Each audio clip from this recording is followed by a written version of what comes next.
What if the greatest prison you've ever been in had no walls, no bars, no guards? What if it was a prison built from your own thoughts, your own fears, your own limitations? What if you were told that the question echoing in forbidden circles, "Is Saturn the Demiurge?" isn't about a planet?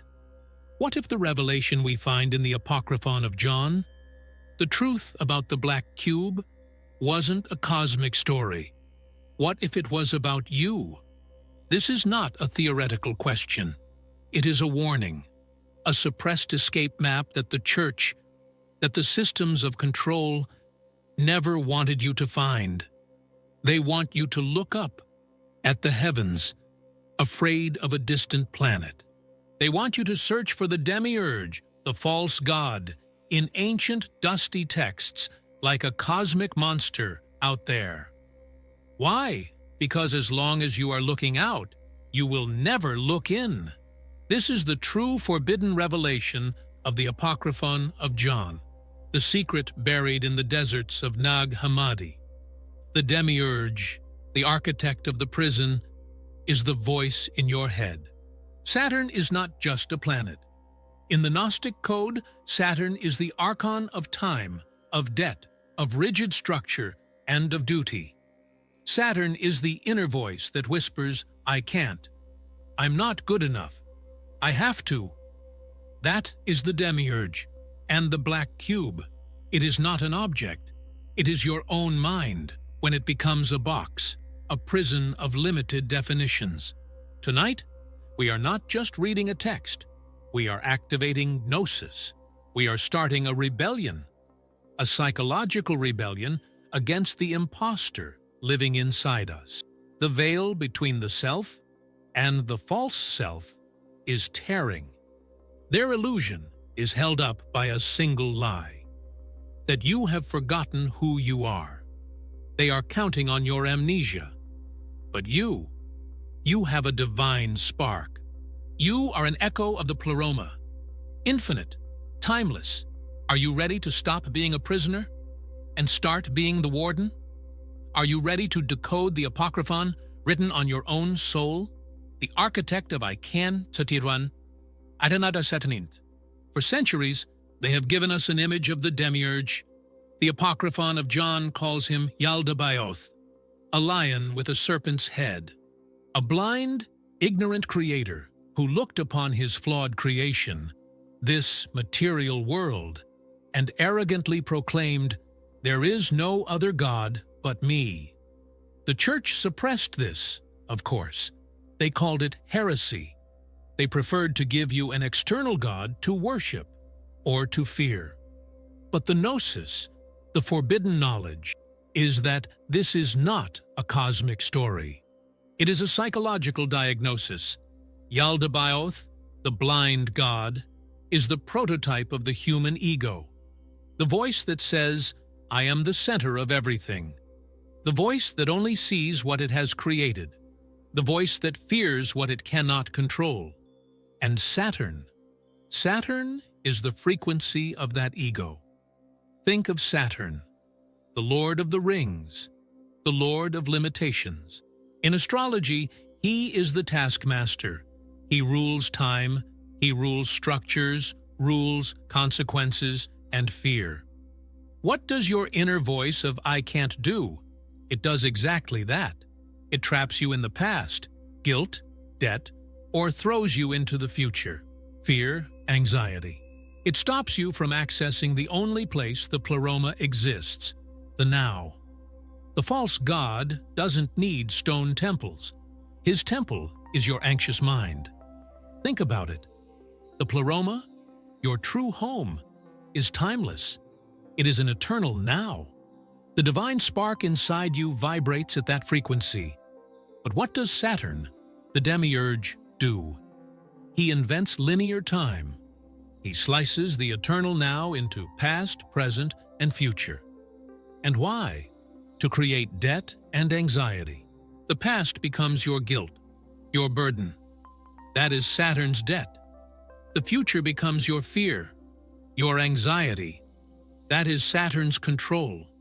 He traps you between two echoes that don't exist, ensuring you never access the power of the present, the only place your spark can burn free. This is the architecture of his energy farm. This is the illusion. Believing that the voice of fear is your voice? Where do we see this Saturn static strongest today? Look at your screen. The endless scroll. The culture of toxic productivity. The duty to perform. The duty to fit in. The duty to be someone. Every notification is an archon demanding your attention. Every comparison is the Demiurge saying, "You are not enough." This is Saturn digitized, demanding your sacrifice of consciousness. They suppress the truth of Nag Hammadi because it tells you that you are from the light of the pleroma. You are not this voice. You are not this limitation. Let's pause.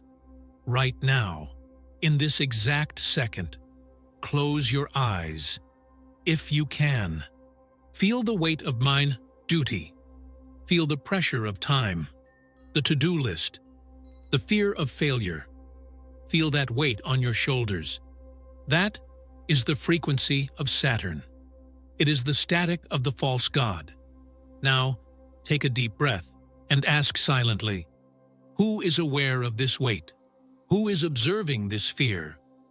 The one who observes, that silent witness behind the voice. That is your divine spark. The rest is just noise. The rest is the illusion. You are not the fear. You are the light that sees it. That is the first key of Gnosis, the black cube of consciousness. And what about the black cube? The external illusion wants you to look for it in Mecca. It wants you to see it in corporate logos. It wants you to fear a physical object, a monolith that controls humanity. Another distraction. The Gnostic trap is always more subtle. The true black cube is not made of stone. It is made of concepts. The Apocryphon of John describes the archons creating humanity and giving us fetters of matter. But the strongest fetters are not physical. They are mental. A cube has 6 sides. It is the symbol of matter, of rigid structure, of definition. What does your ego, your inner Saturn, do? It defines. It creates boxes. I am this. A box? I can never do that. Another box. This is good. This is bad. This is success. This is failure. Your mind, trained by the Demiurge, becomes a labyrinth of black cubes. Every limiting belief you accept as truth is another brick in your cell wall. The false god of Saturn is the prince of definitions. He imprisons you by telling you what you are. Why was this suppressed? Because if you accept their definitions, you are controllable. The modern connection, the dogma of materialism, the scientific idea that you are just a body. That consciousness is just a chemical accident in the brain, that there is no divine spark, no pleroma. That is the thickest, darkest wall of the black cube. The lie that matter is all that exists. It is the Demiurge's final illusion to make you forget your infinite origin. Let's try a micro-practice, a soul technology. Think of a limiting belief about yourself right now. Something the voice of Saturn tells you. I'll never have enough money. I'm not lovable. I'm not creative. Pick one. Now, don't fight it. Just feel the shape of it. Feel how rigid it is, how hard it is. It's a brick. It's one side of the cube. Now, realize that you are observing this brick. You are not the brick. You are not the box. You are the space in which the brick exists. You are the consciousness that sees the box. The Gnostics knew this. You are the field, not the object in the field. The moment you realize this, the cube begins to dissolve. You are remembering. the Apocryphon written in your soul. So, what is the escape? The Church suppressed the Nag Hammadi texts for one simple reason. They offer sovereignty. The Church gave you an external savior, an external God, external rules. They told you, obey, and you will be saved. Gnosis is the ultimate heresy. Gnosis says, remember, and you are saved. The Apocryphon of John is not a gospel. It is a mirror. It is the suppressed story of your own origin. It says, your divine spark came from the pleroma, the fullness of light, and fell into this material world, this illusion. The Demiurge, Saturn, the ego, captured it. And how does he keep it prisoner? Not with chains, with forgetfulness. Gnosis is the antidote to amnesia. Our entire modern culture is an amnesia machine. The constant distraction, the noise, the hunt for external validation, likes, followers, approval. This is the Demiurge Saturn system operating at full power. Anything to stop you from being silent. Anything to stop you from looking within. Anything to stop you from remembering who you were before you had a name, before you had a job, before you had fear. The Apocryphon of John is not a book you read. It is a state of consciousness you activate.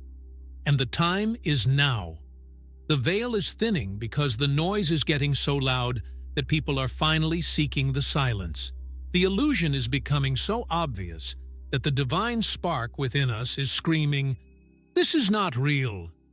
Let's do this one last time. Breathe.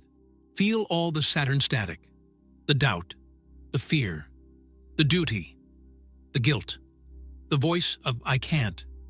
Now, go behind it, like stepping into a silent room behind a raging storm.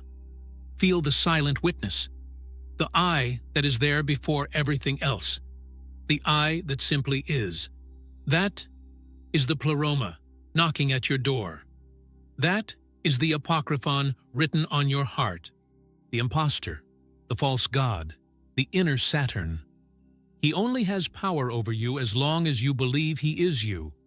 Gnosis is the act of separation, the sovereignty protocol, separating the spark from the static. The theory is the key, but the practice is what turns the key in the lock. This is not a philosophy to be debated. This is a soul technology to be used. The Apocryphon of John is a psychological warfare manual. And now, you will begin your rebellion. But be warned, the impostor does not give up easily. This protocol is not a wellness technique. It is an act of spiritual war. At first, when you begin to watch, step 1, the Saturn static will get louder. The false god will scream in your mind to get control back.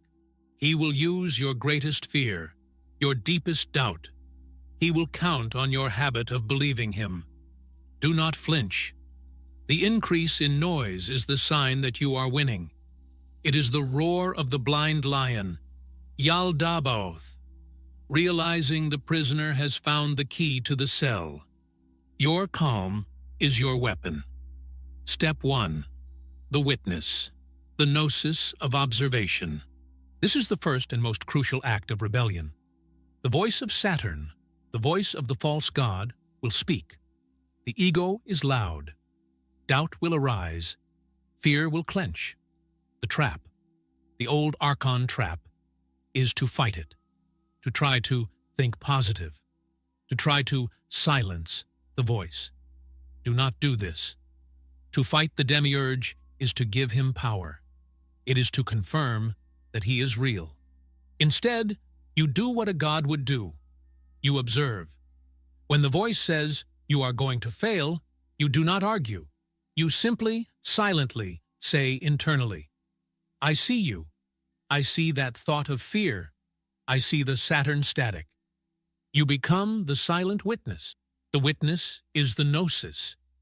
The witness is yourself from the pleroma. You remove your consent. You stop feeding the parasite. Step 2. The disidentification. Breaking the black cube. The black cube is made of identification. What does this mean? It means the prison is built with the words, I am. I am my thoughts. I am my emotions. I am my job. I am my failure. This is the seal of the Demiurge. The practice, then, is radical non-identification. When a powerful emotion comes, fear, anger, deep sadness, do not suppress it. That is what Saturn wants. He wants you to freeze it into a structure. Instead, feel it completely. But do not be it. Imagine yourself as the vast, open sky, the pleroma. The emotion is a dark storm cloud. The cloud passes through the sky, but it is not the sky. The sky remains untouched. You are the sky, not the cloud. This is the secret the archons fear. They feed on your identification. When you just watch the emotion, without identifying, they starve. The walls of the cube become transparent. Step 3. The activation. The voice of the pleroma. The Demiurge Saturn creates from fear, lack, and duty. Your true self, your divine spark, creates from intuition, inspiration, and silent knowing. After you have watched, Step 1, and disidentified, Step 2, you have created a space, a vacuum, the silence. Into this silence, you actively choose. Ask your sovereign self, your divine spark, what would my light choose right now? What would the infinite me do? The answer may not be a voice. It may be a feeling, a calm, an intuition to act, or to be still. Follow that voice. That is the final act of rebellion.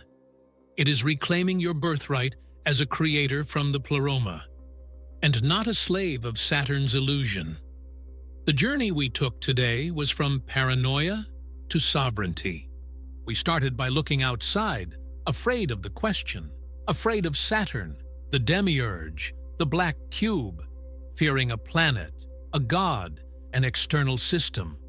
But the forbidden revelation of the Apocryphon of John, the truth that Gnosis burns into our consciousness, is that the war was always internal. The prison is psychological. The jailer is the imposter. Saturn is your fear. The black cube is your limited mind. The false god is the voice that says, I can't. And you are the divine spark from the eternal pleroma. You are the silent consciousness that witnesses it all. The veil is torn. The imposter has been seen. He can no longer operate in the shadows of your unconscious mind. The rebellion begins now, in the silence between your thoughts. I want to know, when do you recognize the voice of Saturn in your life? What does your black cube look like? Share your gnosis in the comments below. Your revelation may be the Apocryphon another awakened soul needs to read. If this message, if this transmission activated the remembrance in you, join this rebellion. Subscribe and activate the knowledge. We are not building a channel. We are gathering the fragments of the pleroma. You have the map. You have the keys. You are the key. Who is in control of your inner reality now? You or the imposter?